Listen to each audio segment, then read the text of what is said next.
You wake up slowly, the morning light spilling across your face like warm honey, and for a moment, everything is perfect. Then you roll over, and your shoulder clips the corner of the nightstand.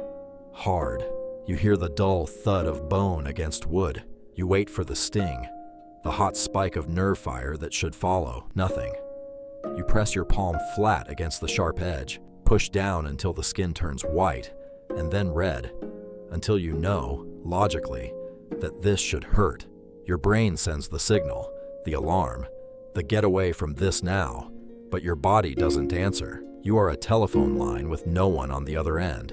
This is the first morning of your new life, though you don't call it that yet. You call it a miracle, you call it strange, you call it finally. You walk through the day with a lightness that feels almost illegal. You sip coffee that would have scalded your tongue yesterday. Now it's just hot liquid, a temperature on a thermometer, nothing more. You step on a stray Lego brick in the hallway, the one your child left like a tiny landmine, and your foot crushes it without flinching. Your child stares at you, waiting for the hop, the yelp, the theatrical collapse you always perform for their amusement. You just keep walking. Their face falls, just a little. You don't notice. By noon, you realize you've been clenching your jaw for hours, not from tension, but from the sheer novelty of testing. You bite down until your molars groan. Nothing. You pinch the webbing between your thumb and forefinger with your other hand. Twist it like a wet towel. Your skin stretches, protests in color, but not in sensation. You are a puppet whose strings have been cut, but the puppet doesn't know it's supposed to fall. And then, at 2:47 p.m., you touch the stovetop. You're cooking, a habit, an autopilot routine, and your fingers brush the red-hot coil as you reach for the salt.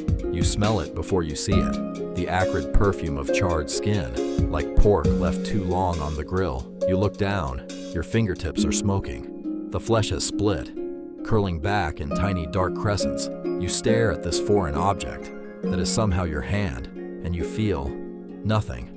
Not bravery, not stoicism, just a hollow stillness, as if your nerves have gone on strike and left no forwarding address. You bandage the wound with surgical precision. No tears, no hiss of breath. You are a machine performing maintenance on another machine. And you think, is this freedom? You've spent your whole life dodging pain, the physical, the emotional, the quiet ache of existence. You've built your world around avoidance. Now the obstacle is gone, and you are standing in an empty room, not sure which way is out. That evening, your partner touches your arm.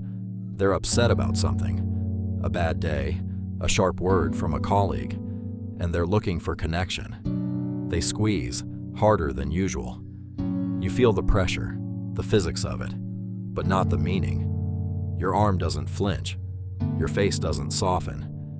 You look at them with the calm of a pond that has never known a stone. They let go. They walk away. And for the first time, you feel a pang. Not in your arm, not in your chest, but somewhere deeper. A phantom ache, a memory of what pain used to teach you. You follow them to the bedroom, and you try to explain. You say, I don't feel pain anymore. And they say, I know. But the way they say it, it's not relief. It's not envy. It's grief. Because pain, you realize in that exact moment, was never just a warning system. It was the language you both learned to speak. It was the bruise that meant I'm here. The headache that meant I stayed up worrying about you. The burn that meant I tried, even when it hurt. Without pain, you are not invincible. You are invisible. You go to the bathroom and stare at your reflection. You press your fingernail into your cheek, drag it down in a slow, deliberate line. The skin parts, blood wells. Your reflection bleeds, but your reflection doesn't wince. You are looking at a stranger who looks exactly like you, and you wonder, if you can't feel the world pushing back, how will you know where you end and everything else begins? That night, you lie awake. Your partner is asleep beside you, their hand resting on your stomach. You can't feel the weight, but you remember it. You remember everything, every scrape, every heartbreak, every stitch without anesthetic, every goodbye that tasted like iron. You remember pain, like you remember a language you once spoke fluently, now reduced to a few broken phrases.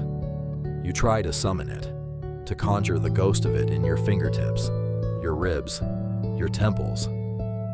But the ghost doesn't come. You are haunted by an absence. And in the silence, you understand. Pain was never your enemy. It was your anchor. It was the rough edge of the world that kept you from floating away. Now you are unmoored, drifting in a sea that feels like nothing at all. You touch your partner's hand. You cannot feel their warmth, but you hold on anyway, because you remember, because even if the feeling is gone, the knowing remains. You close your eyes, and for the first time in your life, you are afraid of nothing and everything.